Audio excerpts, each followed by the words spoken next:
Friends, oil free আর super tasty আলুর দম চলুন আজকে বানিয়ে নিই। এটা বানানোর জন্য প্রথমে আমরা কড়াইতে দেবো গোটা জিরে ফোড়ন। জিরেটা একটু ভাজা হয়ে গেলে পেঁয়াজ কুচিগুলো দিয়ে দেবো। পেঁয়াজ কুচিগুলোতে সামান্য নুন দিয়ে ভালো করে মিশিয়ে নিয়ে চাপা দিয়ে পেঁয়াজটা একটু ভেজে নেবো। এরপর আদা রসুনের পেস্ট। ফ্রেন্ডস, অয়েল ফ্রি আর সুপার টেস্টি আলুর দম চলুন আজকে বানিয়ে নিই। এটা বানানোর জন্য প্রথমে আমরা কড়াইতে দেবো গোটা জিরে ফোড়ন। জিরেটা একটু ভাজা হয়ে গেলে পেঁয়াজ কুচিগুলো দিয়ে দেবো। পেঁয়াজ কুচিগুলোতে সামান্য নুন দিয়ে ভালো করে মিশিয়ে নিয়ে চাপা দিয়ে পেঁয়াজটা একটু ভেজে নেবো। এরপর আদা রসুনের পেস্ট দিয়ে নাড়াচাড়া করে টমেটো বাটাটা দিয়ে দেবো। টমেটো বাটাটা দিয়ে কিছুক্ষণ কষিয়ে নিয়ে আমরা দেবো পরিমাণ মতো নুন, হলুদ, সামান্য চিনি আর কাশ্মীরি লঙ্কার গুঁড়ো।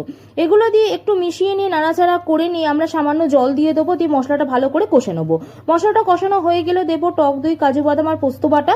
মশলাটা আরেকটু কষানো হয়ে গেলে আমরা আলুর টুকরোগুলো দিয়ে দেবো। আলুর টুকরোগুলোর সাথে মশলাটা ভালো করে মিশিয়ে নিয়ে আমরা আলুর দমের ওপর জল দিয়ে দেবো। এবার 10 মিনিট চাপা দিয়ে রেখে দেবো।